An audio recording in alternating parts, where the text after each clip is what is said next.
they say that you're unpredictable? It's the rated R superstar. What the fuck? He's actually shoving my mouth. Are you working us here, Jay? Yes, you got to work for the promoters that you're working for, not the fans.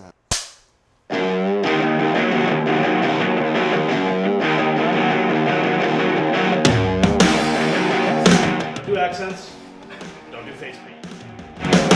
Jump sucker. Yeah!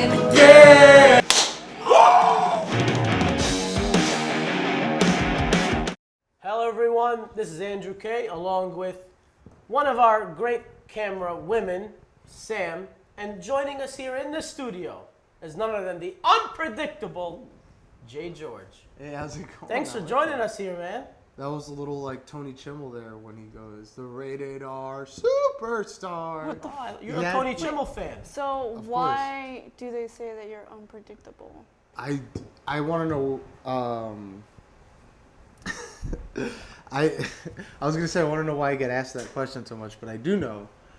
I think because it's just in human nature. I don't know. I kind of regret it almost now having that name because now it's always like. Like, do I you have to, just like- do unpredictable things in the ring?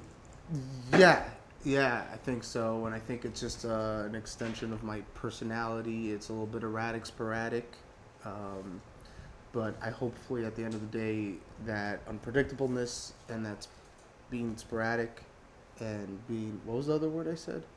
I just hope it makes me enigmatic. You got it. There you go. I can Have never you pronounce that word. Have you been unpredictable growing up or as your wrestling career has progressed? Yeah, no, I definitely have been. And what had happened was, originally, so I trained one of the schools. I've had the pleasure of training in many different places all throughout the world. As I mentioned to you earlier, I actually had a brief start with the BWO, where that's where I met Steve Off and Preacher.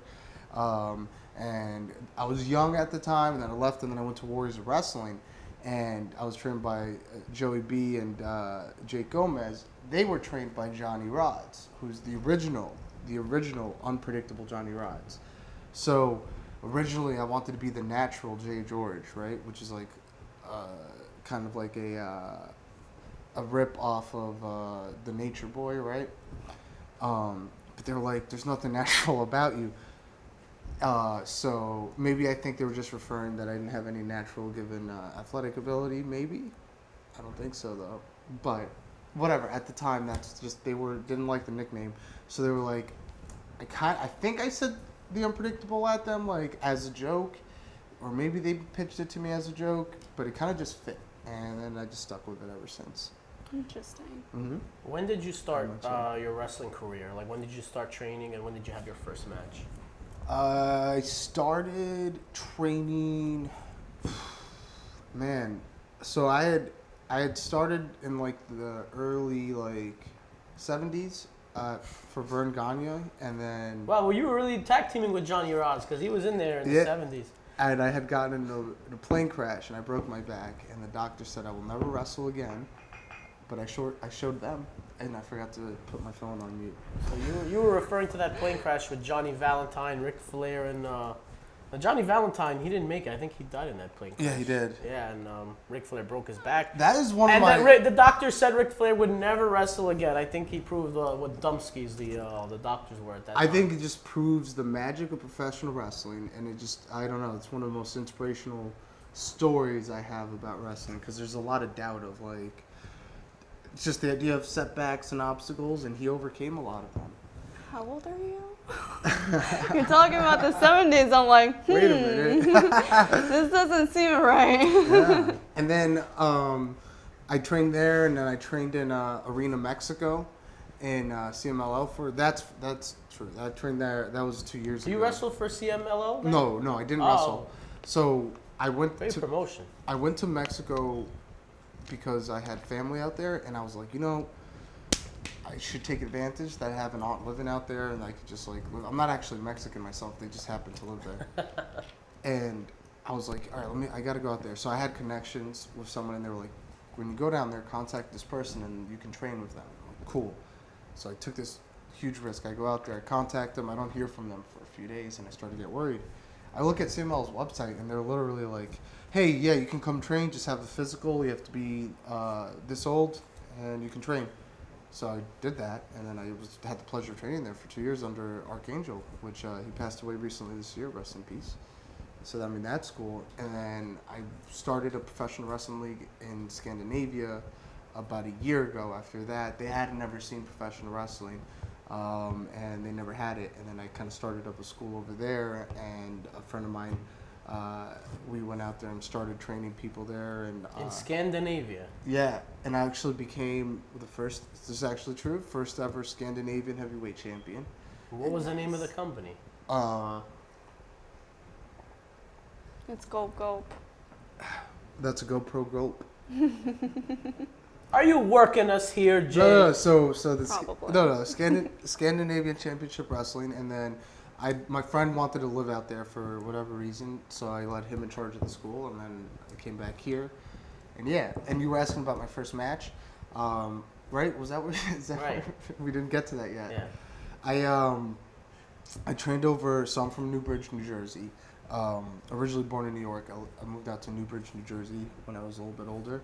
I was around 7 years old. I started training there in Newbridge under this guy. His name was Killer Crush. He had trained. He was like an old-time journeyman wrestling, and he had different names and wrestled during the territory days, and was actually a student of Luthez.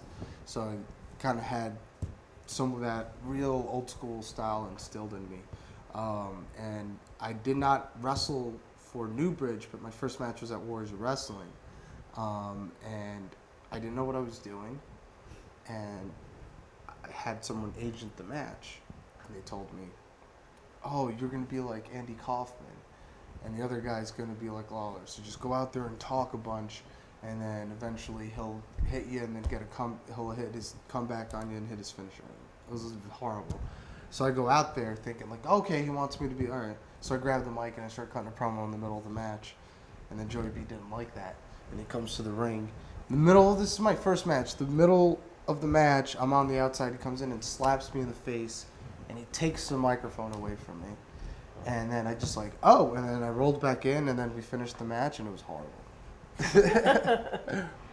So what inspired you to become a wrestler? It's kind of always. I always feel like with wrestling, it's like one of those things where people either get it or they don't. And as a kid, I always just instantly, right? You remember that moment? Are you a wrestling fan? I don't know if you were just a camera woman. But here you are in front of the camera. No. Actually, to this day, my actual hero is Trish Stratus. Okay, cool. Yes. I thought you was going to say Batista. No. If anything, if it was going to be a male, it's either Ryback or Braun Strowman. Because Again, I thought you were going to say Batista. No. For a male, it would either be Ryback or Braun Strowman. Okay, that's Mainly, cool. I think it's just like the way that they present themselves and their gimmick, and they get all hyped up. Like, I've actually seen it on TV when Ryback was wrestling. During his matches, he would actually start crying because he got so pumped up over it. I was like, dude, I want that. I thought you would have been a big Mojo Rawley I think fan, that's steroids, Sam. too. But I love you, Ryback. I just always liked it, you know? I always just... That's for refusing to do an interview. Oh, he refused? Whoa, that was Andy, stiff. this is because I wasn't a part of the group to butter him Yeah, up for you. I think if you buttered him up and told him that story, and he probably would have had tears and cried. So let's do an interview. But we got JGeorge here, and I think he's one of sneaking some alcohol. you got a little vodka in there. What are you hiding in there? I didn't Drinking want to run the without gimmick. No, just some good old-fashioned GoPro Gulp. I love it. Now, That's what they one of the all things say. that intrigued us for doing this conversation with you here, Yeah. is that the fact that you beat to your own drum. And I to that point, I want to finish your question. Yeah, go right ahead. That's actually, you know what? Let's tie it all together. Let's Okay. treat it like a shoelace. Okay. So here it goes. So I got inspired. Like I said, I always just got wrestling. But part of what inspired me is a lot, and this is further on in my life, like when I was like in high school, going into college, what inspired me a lot about wrestling. Always loved it since I was, it's the moment I saw it since I was like 6, 7 years old. My favorite first ever wrestler was Kane. I remember the moment I watched him get beat up by the Brood and then come back on them and then beat them up. That episode of Raw, I think it was, that was the moment where I knew I was going to become a wrestler. But as I went into my own stuff in high school and college, people like Roddy Piper and like Macho Man and Bruiser Brody.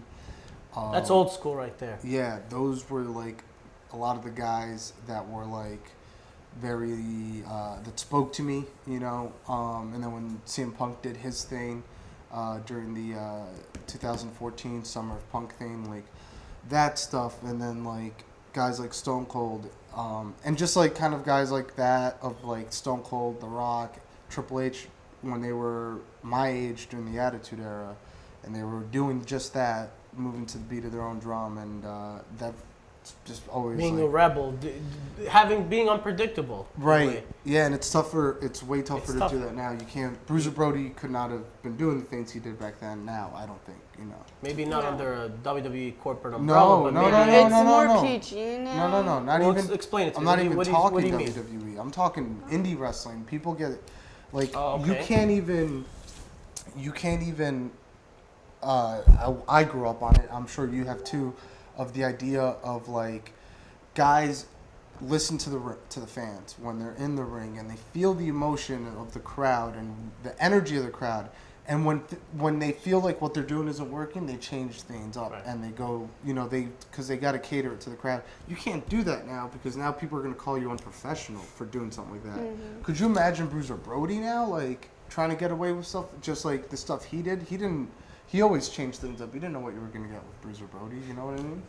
So like, yeah, you can't. It's not even just. It's outside of just WWE. It's people, and especially they're people that want to be bigger than they are, think like, hey, I gotta be super serious about this or whatever. Someone like yourself that beats their own drum, how far can you push the envelope in independent wrestling right now? You know, how far could you push the envelope without somebody pulling you back and say, hey, you're teetering right now? I don't know. I've been, you know, I don't. It's one of those you have to, you can't, you have to just kind of figure it out. I mean, Have you had any promoter tell you, hey, you know, that was not in what we discussed? Why Yeah. did you do that? so whatever. Okay, here we go. and this one just kind of annoyed me just because of the circumstances behind it. I was at this promotion XWA up in Rhode Island, and I've been wanting to work there, and it's a great place, and it's ran tremendously, you know, very professionally ran, wonderful place. And I go in there, and I get put up against the kid, Vinny Pacifico's, a good friend of mine. Me and him have been up and down the roads together. So we do a match where essentially he rolls me up, gets a quick roll up. He's the underdog babyface, right? Gets a quick roll up on me, and then I'm just so used to years of watching wrestling of like the babyface gets the quick pin. What does he do next? He leaves the ring, right? And then I chase after. You got one over on me. He does that. Well, he gets the roll up, and I look at him. I'm like, all right, I'm gonna charge at you. He's gonna get out of the way. He doesn't move. So now I gotta hit him, and I'm, we're brawling a bit.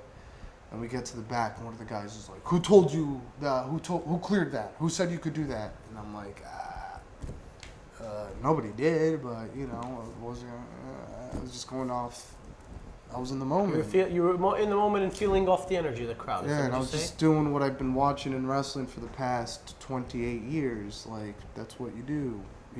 That's usually what happens. And had he moved, I wouldn't have gotten in trouble. And then the guy, one of the guys that runs it, he's like, "You do that in New York, you don't do that here."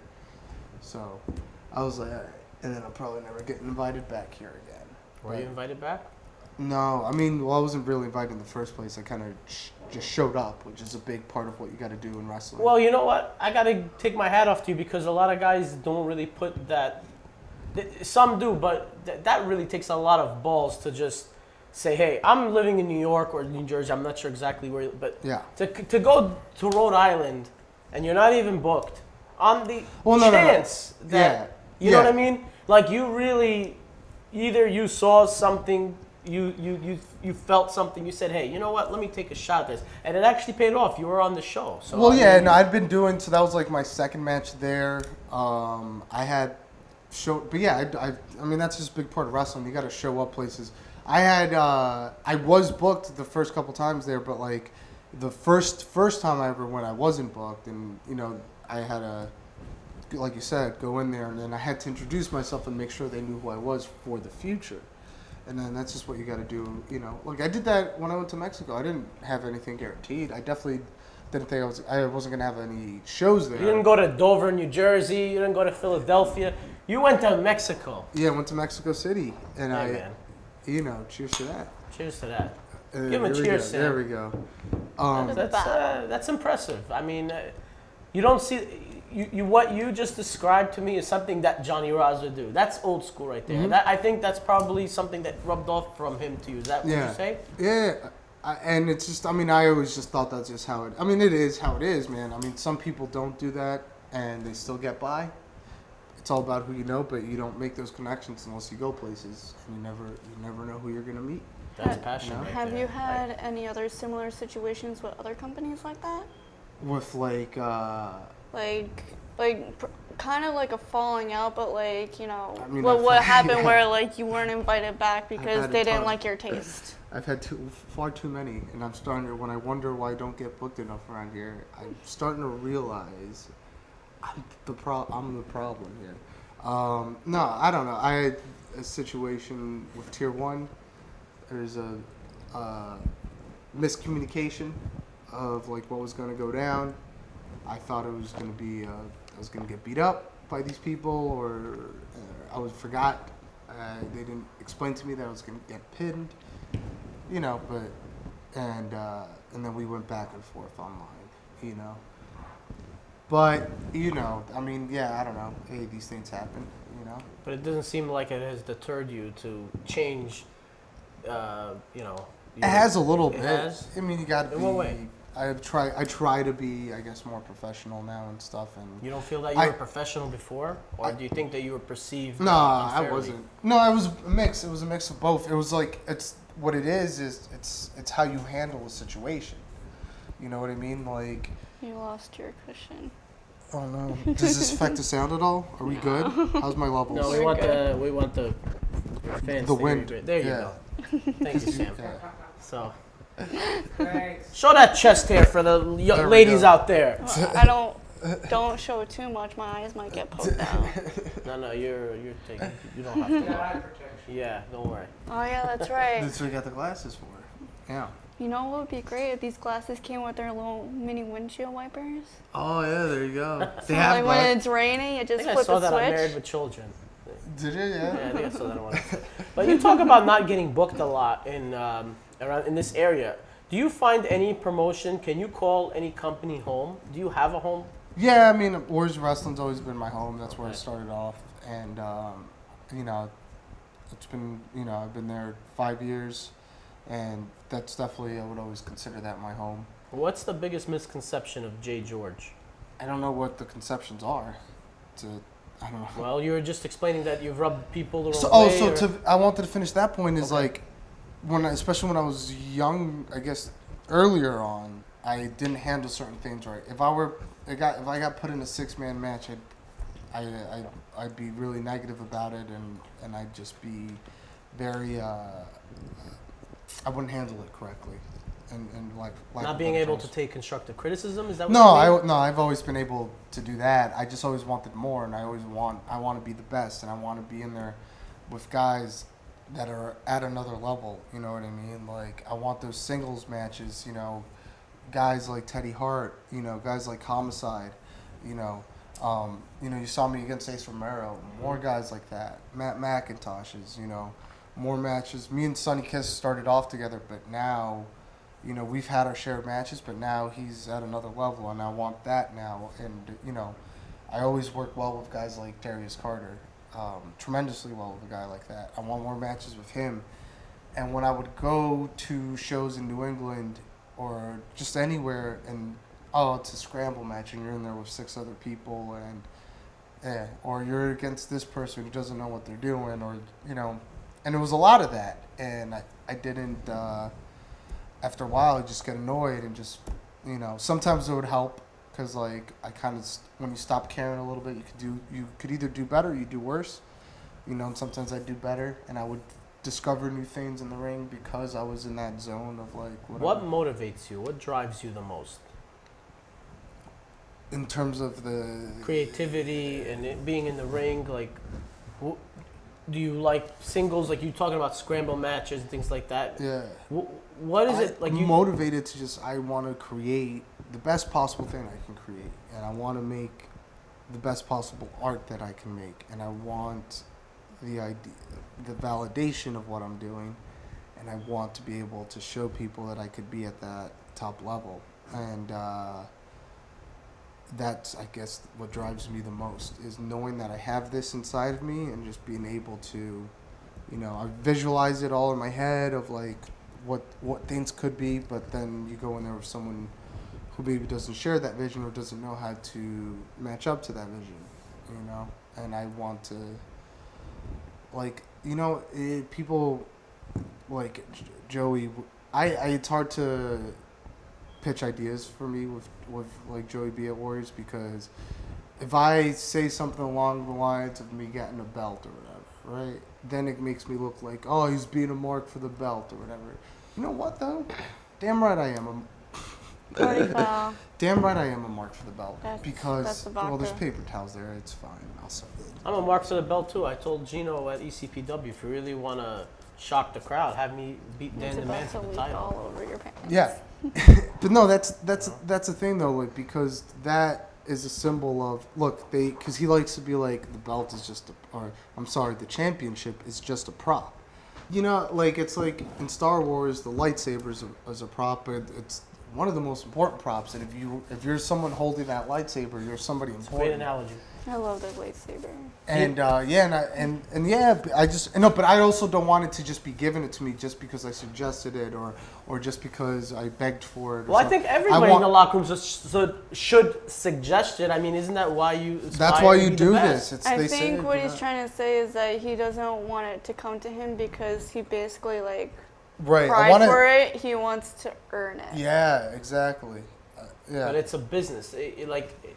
In all businesses, you have to work your way. No, and I want him to. I would definitely do want it to be earned. I want it to be given. I'm not gonna say wrestling is funny. There's nothing funny about it, but it's a work. Right. Obviously, we promoters decide who they entrust with titles. It means something. It's like winning an Academy Award. Yes. You're getting acknowledged and recognized for your hard work. Yeah. So to ask for a belt is not saying you don't deserve it.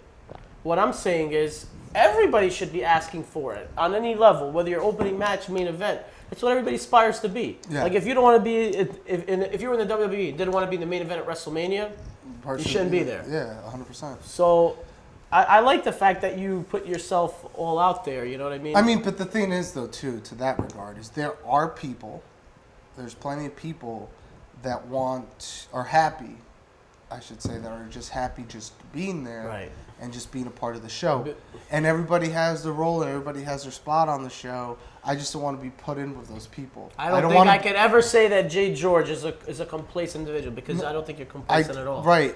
Like when I did that Wrestlers Lab show, I was devastated and, I was still grateful for the opportunity. I was kind of upset that I was in that match, in the Royal Rumble style match or whatever it was, with a bunch of people that I feel like in that match would be we're just happy just being there. Meanwhile, I see guys like Joey Janela, David Starr on the card, and I'm not good enough to be in the ring with them. I know I am, so why, Could you have a good match with Joey Janela? I 100% could have a good match with him. I could have a great match with him. I could have a great match with David Starr, no questions asked. All right, and that's, and I'm not saying I'm as good as them, not yet, because I haven't done the things they do. But in order for me to get as good as them, I need to be in the ring with guys like them. Do you see how it works? Right. It's an ecosystem. Like, you only get better when you're in there with people that are better than you and that are going to better you. I've wrestled and who's who. I've wrestled Val Venus. I've been in the ring with Goldust, the Boogeyman, Al Snow, Rockstar Spud, Simon Gotch. I was able to hang with all of them. You know what I mean? So there's no question in my mind that I could wrestle someone like David Starr. That's Did Boogeyman pretty ever dope. drop worms on you? Yeah, I did. I Oh took the my worms. God. They told Oh, me. no, not the They told me worms. so that they were like, "Oh, so do you like worms?" And I knew it was coming. I was like, "All right, here we go." So they set up the angle, and then the day of the show, they were like, "Oh no, the worms are actually they're not. They're actually not. He doesn't use real Like worms the anymore." earthworms. Like you could actually eat them. They're- 'Cause he's actually shoved them in my mouth. He's actually one of my closest friends, Marty. Yeah, Right? yeah, I mean, he was like, "Oh," they were telling me that. I think this was ripped. They're like, "Oh no, they're like candy worms or plastic Yeah, worms." right. So, My and I was ass. kind of disappointed because if I was gonna do this, let's do You the just whole thing. can't eat them dead because if they're dead, you could get infected. If they're alive, it's actually edible. You could actually A put lot them of in your protein. mouth. Well, Yeah. so we go do the thing. I'm looking up. He's got the worms coming down, and then like I see them crawling. I'm like, wow, these look pretty realistic. They put them in my mouth, and I was like, oh no, these are. This is it. This is real. Yeah. I actually got a picture with the Boogeyman one time when I went to a wrestling show. I think it was at my old high school. And they had a show with him, and I believe it was Doink the Clown against the Boogeyman. Oh my God. Almost been a match. Yeah, Was it like- Alabama Doink? I don't know. When you met him, did you cry the way Mike cried when he saw Bret the Hitman Hart? No. No. You know, it ju- Mike it was just- actually the kid in that video. That was when Brett's walking down the hallway and he goes, Bret! Go That's him. get him, champ! But like it was so funny because I got a picture with him after the wormy match, so that like he went down on one knee and kissed my hand with the wormy. Ew. I was like- it's all slimy. I mean, like I smiled for her. I was like, Boogeyman is a gentleman. And you didn't he wash. is. He is a very kind And gentleman. you haven't washed your hands since. Oh, trust me, I've washed it several You, times. you mentioned you wrestled with a lot of other big names and that you could. Who's the biggest name that you enjoyed working with? I mean, I guess And who have you learned from the most? learn That's a from. good question. Oh man, that's tough. It's so weird because sometimes like I did a match of like Crime Time and the Blue Meanie. It's so random. It was a 6-man match, 6-man tag. Prime time? It was Crime Time. Crime time. It was like Oh, their okay. first match back as a tag team, and they're teamed up with the Blue Meanie. One of the easiest matches I've ever done, but I remember like trying to get advice from them, and they were just like, "Oh yeah, it was good, it was fine." So there was nothing like particular. Did they lift your wallet? No, they did not. Al Snow was interesting because I did a seminar, and right after his seminar, He's one of the coolest guys, man. I love Al Snow. oh yeah, fantastic I guy. love Al Snow. But what, like, I did a seminar, but a seminar messes with your head because it's a lot of trick questions and a lot of different ways of thinking about wrestling. And then I had to wrestle him right afterwards, and we were like the first match or so. And I remember him asking me like, "So what do you do, kid?" And I was just like, I didn't know what to tell you because I don't want you to judge me now and think like I'm an idiot and didn't take anything away from your seminar. So like but I kind of learned from that and a lot, and he gave me good feedback afterwards because he's like a coach type. You know Yeah. what I mean? One of my favorite matches I ever had was Simon Gotch. That was just, I loved that match. That was good mat wrestling and just everybody. And it's funny because people put that match together because they're like, oh, well, JGeorge's like the comedy guy and he's the gimmick and he's gonna. And they didn't know anything about Simon Gotch. They were like, oh, he's a gimmick too, so we'll put them together. And he told me straight. So yeah, he's like, they're like, I told them they're probably expecting shtick, and he goes, I don't do shtick, and I was like, good, let's not do it. We don't need it. Do you ever feel typecast as a comedy guy? Or Yeah. somebody? And I think that's why, like, some of the matches, that's why I got thrown into, and that's probably a mistake of mine, because I just was in a period of like, I just want to get over with the fans, and I want to give them a good show, and I want to be remembered, and I'm not gonna. This match I'm in right now, this match right here, is not gonna be as good as I'm not gonna be a better high flyer than Desmond Xavier, who's on the card tonight. I'm not going to have a better technical wrestling match than Darius Carter, who's on the card tonight. So let me stand out. Let me be different, because everybody's going to try to do the same thing. for Like the most everybody coming out down the aisle and you're jumping through the stage on the Richfield Park when we were part. there. Exactly, yeah, just things like that. Like even We if have it's- our production set up. I'll share this story. We have our production, our tables, everything set up. Mike, O'Neill, everybody's there. And you decide to do your running through the match. Mm-hmm. Was that at Pro Wrestling Magic or at ECPW? I don't even remember. You jumped through the. Do you remember this? You were on the stage and you jumped off the stage. Yeah. Yeah, I think that might have been. I don't even remember. Did you guys? That was ECPW. Yeah. Oh, right over Gino, probably. Yeah, no, but that was. Yeah, it's just things like that where it's like, well, let me find ways to be different and like stand out. So I resorted to doing stuff that, you know, that was comedic. And I think that did hurt me, and I think it did typecast me, because then like I said, I'd get these weird matches and just against people that weren't of any caliber because they thought, oh, you could just do Gaga, whatever. But like, Would you rather be booked on a battle royal or not booked at all? No, I guess I'd rather, depending on where it is, but I'd rather be on the battle royal, I guess, than not booked. Has any wrestling matches that you've been in made you feel self-conscious in any way? Have like all of them, most of them do. Really? Like Why? matches? Yeah, 100%. Like why would you feel self-conscious about your matches? Because like part of it's my personality, but and again, just wanting to be at the highest level, like, you know, like if one little thing goes bad, I just pick it apart and I'm just like, I'm not where I want to be and this is not good enough. Here's the thing, like I said, I could do lucha libre style. I was an amateur wrestler since I was 9 years old, all the way up until college. I was a former NBIL league champion. I can, you know, like I can go in that ring and I can perform with like top guys. Just give me the chance, you know. But like when that doesn't happen, and then I just feel like people are justified when I have a bad match, and it gets in my head about it. Like, what damn? I think I could take you. So, In WWE 2K18. Let's do it. What? I get a PS4. I'm mean with that controller. Let's do it. has that self-conscious issue affected your personal life as well? I mean, I think it's just part of my personal life. I mean, wrestling is my Oh. life, so it is. I mean, and like we talked about this earlier, but I also like still, and this is also too part of like me taking accountability of like, you got to be undeniable, right? And then part of that's looking like my body doesn't look like other people's bodies, so I got to make it look like that to maybe that'll help me get taken more seriously.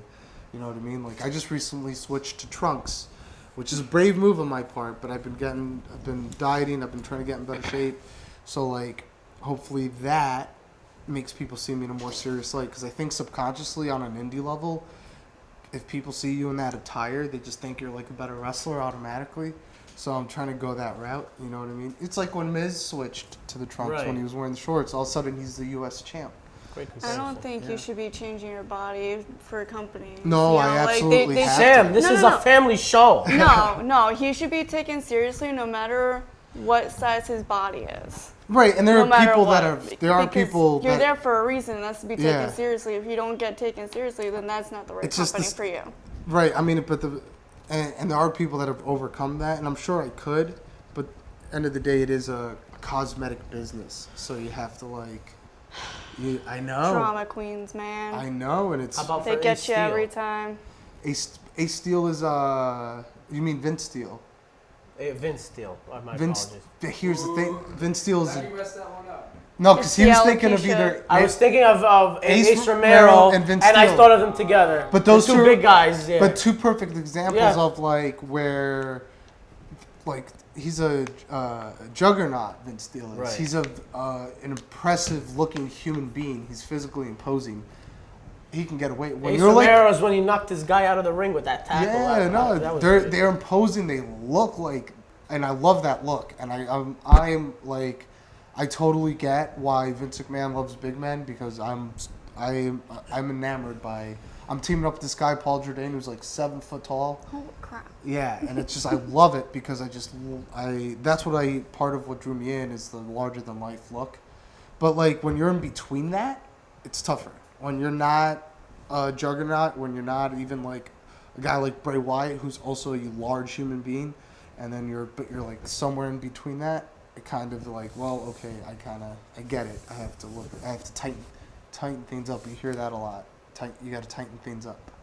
I noticed at shows, and even like when you came today in the studio, you carry yourself like a main event guy. Like you don't. Thank you. And I think that's something that it's a lot of people like they come in like it's not even that it's not a cocky or a confidence thing. It's just you're self-aware of yourself. You're sure of yourself. Yeah. I mean, you've said I can wrestle in the ring with any guy like Joey Janela. I think you can have a great match. That's what. Yeah. So when you're dressed and you perceive yourself as main event, why hasn't that translated to more main events, and why hasn't promoters caught that? I don't know. I try to figure that, but like I think part of that is because of the stuff I would do in the ring, and because of my looks at the time. You know, it was just a matter of people not seeing it at the right times or whatever. Battle Club, right? For example, I went to Battle Club and I've only ever done scramble matches there, right? Okay. But every time I would go there, I was always one of the most over guys there, and of the whole night, I would always try to get one of the biggest reactions. And like, but they would never. I remember one time I got one great reaction, loud reaction. I even got a message from the promoter, man, these fans love you, right? I'm like, thank God they're starting to notice and they're appreciating the fact that the fans are responding to me. And then I didn't get called for the next show. Jerks. And the show after that, and the show after that. And then I'm like, and I'm friends with the guy, and I'm like, why aren't you guys calling me? Why, what can we do? And I pitched some ideas, and I think it's just because they didn't see me as a guy that could compete at that indie top level or whatever that means. But like, you know, I pitch them ideas and I tell them like, put me in there with this guy, because you guys still haven't actually ever seen me wrestle, because you've only ever put me in scramble matches where those aren't wrestling matches. Those are, you know, they're a car crash, they're a spectacle, but like it's not enough. But even then I was still getting reactions, and I'm noticing a lot of promoters and stuff, they don't listen to the reactions, because at the end of the day, they're going to promote what they want to promote, their own vision. And that's just how it is anywhere you go. I understand that. So it's a matter of making them, it's like you got to work for the promoters that you're working for, not the fans, sadly. Fans will be there, but you got to impress the promoters. You know? One of the things, the GoPro Wrestling team, when our first show was for ECPW at a TV taping. Yeah. And you were there. Yeah. You were actually the first match that we filmed, and that was against Fugo. Am I right, Fugo? I think that's right, man. All right, great. I remember all. Yeah. I remember. Fuego. Did I can't. Sorry. I remember all of my ECPW matches, because I only. Why haven't we seen you more at ECPW? Yeah. Just, I don't know, it was a matter of timing, because then I would start getting booked other places and stuff, and I think that was just pretty much kind of what happened. I think I'm sure I could go back if I wanted to. He was also using me as a job guy, which I don't care, whatever, it's fine. I was like happy to have the booking, but I thought I just thought it was funny in retrospect, because then like. You're referring to Gino, ECPW? Yeah. I remember one time, there's this big tall dude in the crowd of like my first ECPW show, and he was like a huge fan of me and everything, right? And then like 2 months later, I'm wrestling him, and you might know him as the Meadowlands Monster. Fuck you, Lou. Why? What's wrong with Lou? No, there's nothing. He's a good dude. He's a good guy. He's a little bit headstrong. I still talk to him. He doesn't have a temper. He gets tempered up. He's a cuddly teddy bear. He's got the Cuban. He really is a teddy bear. He's got the Cuban temper. He does. I know. I've seen his does. Facebook feeds. Yeah. I try to. He's a great guy. Good friend of ours, and Yeah. He is a soft teddy bear. But He's really tall. I prefer him to be at least a little bit shorter so I don't feel so small, but you know, Yeah. it is what it is. The Meadowlands Love Monster. you, Lou. But you mentioned him in the crowd. Like he was watching you. How long was he in the crowd as a fan? I don't know. He was just there for a show, and then I remember wrestling him like a couple of shows later, and I just thought that was hysterical. And I was like driving out to him. But I get it though. He's just a 7-foot monster, you know. Did he work well with you in the ring? Or were you able to? Yeah, was no, he it able was to fine. learn from you? Because I mean, you wrestled longer than he has. Yeah. He was nothing but respectful. I remember him messaging me afterwards, like thanking me and stuff. And I was like totally humbled by that, because like, who am I? And like, that was pleasant, you know. And I want to actually do more stuff with him. I tried to. oh, this is what I want to do. I want to manage him at Pro Wrestling Magic. I think that would be interesting, especially because my promos are different and stuff. I could do some cool stuff with him, very cinematic stuff. I mean, you mentioned cinematic stuff. Joey Janela, very innovative. A lot of his stuff has caught on, and seen him wrestle at All In. Yeah. What did you think of the event All In? Awesome, man. Historic. Here's the mix. Here's the emotions I felt. Inspired, motivated, devastated. Devastated. Why? I don't know. It's just so every time I see people like me, like MJF, knowing that I was, wrestling him when he was his first year in and stuff, and we were doing spot shows together, and then now he's in front of 10,000 people, and I was watching from home, and just that drive of me wanting to be there, wanting to be at that level. Which is all it is. I mean, I'm more than happy. That's not like. I don't want to. I am. It is like a jealousy, but it's a very affable jealousy. It's. You're happy for them as well. I'm happy, right? extremely happy for him. And I know, man. Like, I'm not one of those. I'm one of those people. Like, I'm never one of those. Like, if I see someone, I'm like, how did he get there? No, I look at like what he did. Flip Gordon's another guy.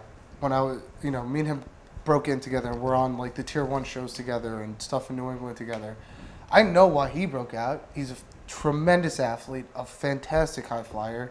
He's got a great look, and a great presence. Like, that's all those pieces make sense. Same thing with MJF. The kid's a phenomenal talent, a natural. So like I can never get jealous of that. It's like, no, I get it. It makes sense. Now I just gotta, take what they're doing and apply it to myself to get there. You know what I mean? It seems like you have sampled both the old school and new school. Now that you're seeing New Japan and Ring of Honor selling out Madison Square Garden WrestleMania weekend, I mean, the territories is starting to come back. You know what I mean? Like, it's not WWE is not the only game in town. It's not like they have. I always felt like they never went away. I think the territories always existed for the most part. There's a New England territory. There's a New York. There's a North Jersey territory. It's like, And now it's like you could make a living as a professional wrestler, without being in WWE. Obviously, you'd like to be in WWE, but Cody Rhodes has shown, and a lot of talent have shown that you can, if you want to make it, you can make it without going to WWE. Yeah, and the Young Bucks never been in WWE or millionaires now. They're making six figures. Oh my god. Yeah, it's a crazy time. I need to go back to trying wrestling. I can make 6 figures. Yeah, anything is possible. That's what these guys have shown, and it's super, super motivating knowing how close you are and how possible it is. When you see guys, hey, I was on the show with this guy. If he could do it, I can do it. That's a mentality. I can't, because there's so many people that get like upset at these guys when they break out and they try to discredit them and they'll bury them, and it's like, how can you bury? They're in such a better position than you. You know what I mean? Hey, they're actually, I don't know, the show's not good. How can you say that though? They sold 10,000. How can you say those that? Those are the keyboard bad? warriors that type in mommy's basement. Yeah, They're just jelly because they're not in the ring. You sold 10,000 seats without TV. Hey, that's it. I don't care if all the matches were bad. It was still a good show. The fans reacted to everything. I'm not saying the match was bad. They were all good. They were all good. I'm just saying people try to, every little thing they try to take away from it. Let's play a little game. If you had the promoter's ear and you were in the main event of a big indie show, and you could wrestle any one guy, who would it be? Oh man, that's tough. Of a big indie show like that? Like that, or even like on a smaller scale, but big. Because we've seen big shows here. Magic has put on some big shows. Yeah. I mean, a lot of companies here have been making a lot of noise throughout the Northeast. But say you were on a big show, you're in the main event. Even there's 500 people in the crowd. That's still a great crowd for an independent show. You're in the main event, and you could wrestle anybody you want, within reason that they're not on their contract anymore. Okay. And the promoter says, "Who do you want to wrestle? Who would it be?" Oh, it'd be Teddy Hart in a heartbeat. No pun intended. That was a pun intended. But yeah, no, Teddy Hart, the Terminator, the controversy, the destroyer. Yeah, 100%. He's someone I've always looked up to. He's one of those guys, like a Bruiser Brody type of just does his own thing. Speaks to his own drum. Speaks from his heart. And again, no pun intended maybe. But that's definitely my first go-to. And I've been lucky to have been able to be on a few shows with him and talk to him. And I mean, I could possibly be making that match happen. Knock on wood. Hopefully things align. It'll happen soon. You gotta let us know so we could be there to watch it and film it. We'd love to be there. Absolutely. Coming to a show near you soon. What's next for JGeorge? Right now, I've been training at CZW, the Combat Zone Wrestling. I've been doing their Dojo Wars each week, teaming up with Paul Jourdain. It's a tall dude. He's got a great look. He's got a lot of upside. And I think together, me and him as a tag team, we're gonna do a lot of cool things together, and hopefully that translates to us getting on that main roster. You ever run into referee Nick Shin? Yeah, I like Nick a lot. Yeah, I like him a lot too. Put him in a little headlock. I will. He has the best promo pictures. He's like doing the counts and everything. We had him here on the show, and I was enamored by his philosophy on being a great referee, being at the right place at the right time, knowing when you're supposed to do things and not mess up spots. Mm-hmm. And he's content, like he's trained in wrestling, but he's content with he wants to be a great referee. He could be a great one, man. I think so. And referees are the most important people in the match. And I agree with you. And I told him it takes 3 people. If you're in a singles match, it takes 3 people to make a great match. Yeah. The 2 wrestlers and the referee. Yeah. The referee's botching spots. Everybody's going to stop paying attention to the 2 wrestlers, and they're going to focus on all the mistakes that the referees. So I mean, it's a team effort, wouldn't you say? 100%. Who's your favorite referee? That's really hard. No, you can think of one. What about you? Of all time, or that's right now? All-time favorite referee. That's really hard because now we have Nick Shin, and then we have Nick Shin. And then back then we had Earl Hebner. Yeah. Like WWE, I loved Earl Hebner. I like Mike Chioda. I like how they count the 1, 2, and they hold it up 2. Senior referee Mike Chioda is the man. That's one of my favorite refs. I'll say this about Earl Hebner. He was not a good technical referee looking back, but he's like a Hulk Hogan referee. He wasn't a good technical referee, but he was the guy best main event style referee. And who could forget the Hebner twins, the guy, one with Hogan and Andre for main event. If you needed drama in your match with the referee, Hebner was the guy. You need a good ref bump, Hebner was the guy. But he used to always get physical and kick Triple H and kick. I never understood. He was a good showman referee. Yeah. No, it was fantastic. A lot of the dazzle. Because the referee's the authority figure on there. You can't be pushed down by the wrestlers. Right. Referees need to have control. Otherwise, there's no control in the match. Who's your favorite ring announcer?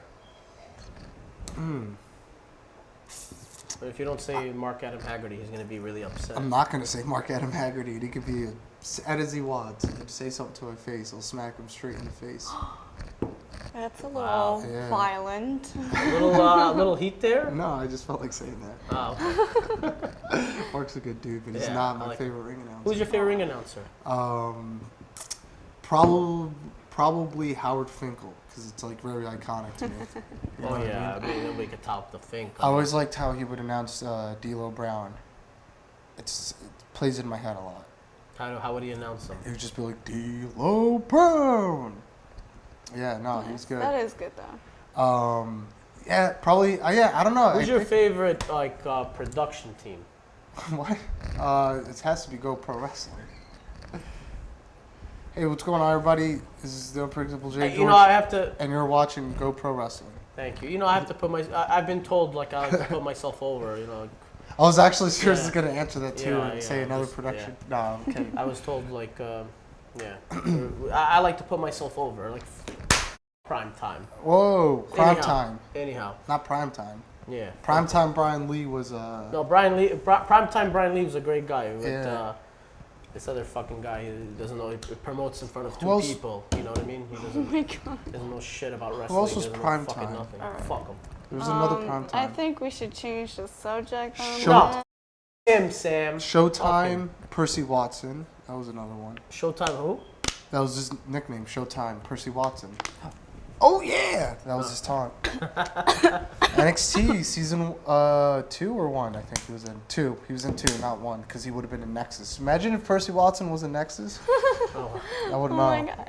Any great road stories traveling in the car? We've had people on this show on Conversations, got into car trouble. Yeah, they've you had have a any lot of story trippy like that? road trips. Oh, Trippy road. Yeah, Everybody seems to trippy have car road trouble trips. on this show. Like, Oh man, I try to have fun on the road. One time we were a couple friends of mine. One of them was we were Vinny Pacifico. Vinny was like injured. He had a knee injury, and he used to go to the claw games. And one time he like won beats on the claw game, right? And this claw game is all mathematical. Anyways, we were in another road stop. There's another trip, and he's playing the claw machine, and he's getting close, and he's draws a little bit of a crowd, and there's like a bunch of girls like circle around like whoa, watching him play claw, and then they asked the question. I forgot, right? Because they were like a cheerleading troupe or whatever, and they asked him, oh, he's like, we're wrestlers, right? To him and my friend. I was like trying to stay out of this because I knew what was coming next. So this thing they would do on road trips at different rest stops, they would like start running a spot, like a universal spot on the road trip, and like they would like do the whole tackle. in the car? No, Or when you get at out the of rest the rest stop. stop. Okay. That's So visual. so they asked, and it was like almost like kismet the way it happened. They're like, oh, so you guys are wrestlers, and then they go, can you show us? Oh no. So they're like, oh yeah, sure. So they go, here we go. They lock up, headlock.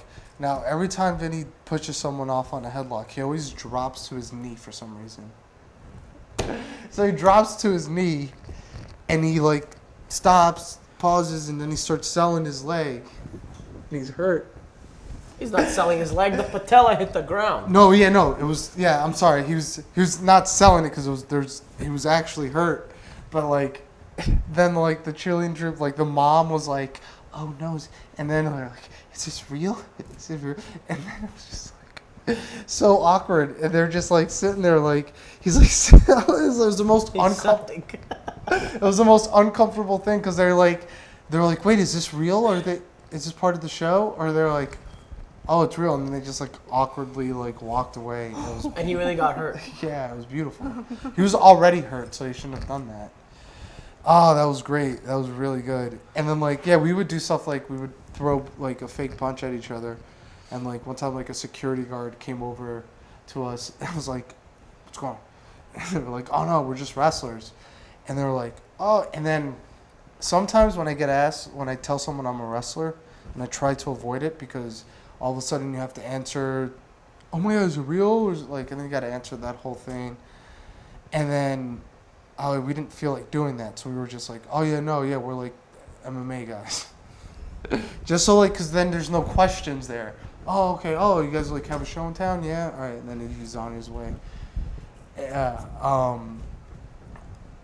I don't know, yeah, that one comes to mind as sometimes the road trips can be like it's just, you drive 6 hours, and then you just get to a place, and then you go, and then you get into the building, and then you leave. So sometimes they haven't been as crazy as but there are a lot of there's a lot of fun conversations and stuff that I always. What was come the up. longest trip you made without getting paid? Without getting paid? Probably to Ohio. I've done a couple times. Yeah, probably that. That's like a 10-hour trip, and then I've hopped I've got It's paying dues. Did Yeah. you just see the opportunity? Like what was yeah, it? it was just like, hey, this is a good place to be at, and it could help my career. And I also I would go on like road trips with my friends, with the whole. So I went to Chicago. They did freelance. I didn't get put on the show or anything, so I just kind of sat back and watched, and I didn't get paid obviously for that. And then you lose money on that kind of trip. But then the next day I did get to wrestle, but I also. Oh no, I did get paid for that, but you get paid what? You know what I mean? Like, Right. doesn't add up to the trip that you just did, filling up the gas and eating food and all that good stuff. Well, I love the fact that you came here and shared your story. Just have one other question, since you are unpredictable. You're not shy in a microphone. Right. Do you like to sing? I'd love to sing. And this is the easiest, segue into karaoke we ever had here on I Conversation. love karaoke. Give us your favorite song.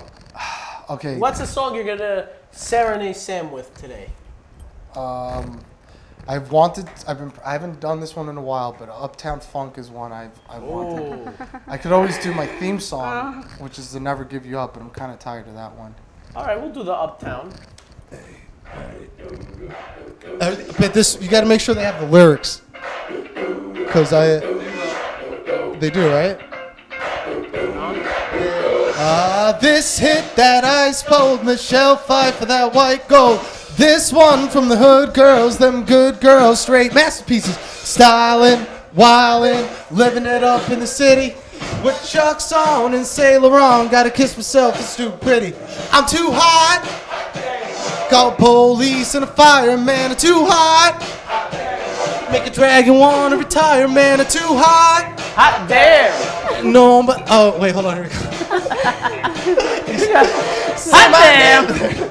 Break it down now. Here we go. Girls get your hallelujah. Woo! Girls get your hallelujah. Woo! Girls get your hallelujah. Woo! Cause Uptown Funk go give it to ya. Cause Uptown Funk go give it to ya. Cause Uptown Funk go give it to ya. Saturday night we in the spot. Don't believe. Oh man, I messed that one up again, didn't I? Hold on. Did I hit it? I think I got it. My favorite part's coming up though. Here we go. Don't believe me, just watch. Right? Don't believe me, just watch. Don't believe me, just watch. Don't believe me, just watch. Don't believe me, just watch. Here we go. Here we go. Here we go. Okay, ready? Stop. Wait a minute. Fill my cup, put some liquor in it. Julio, sign the check. Julio, get the stretch. I got to Harlem, Hollywood, Jackson, Mississippi. If you show up, we go show out. Smoother than a fresh jar skipping. I'm too hot. Hot damn! Call police and a fireman. I'm too hot. Hot damn! Make a dragon wanna retire, man. I'm too hot. Hot damn! Say my name, you know who I am. I'm too hot. Hot damn! And I'm bad about that money now. Here we go. Break it down. Here we go. All right, now we're going to break it down just a little bit. Ladies and gentlemen, you're watching GoPro Wrestling. I'm the unpredictable JGeorge. Uptown Funk, go give it to ya. Cause Uptown Funk, go give it to ya. Cause Uptown Funk, go give it to ya. Saturday night, we in the spot. Don't. How did I mess that up again? All right, hold on. It's coming. Got you. You did a great job. Don't worry about this getting demonetized because it won't sound anything like the song. That's fine. So you won't get a copyright. So you can thank me at least for that. All right, here's the good part. Here we go. Don't believe me, just watch. Don't believe me, just watch. Don't believe me, just watch.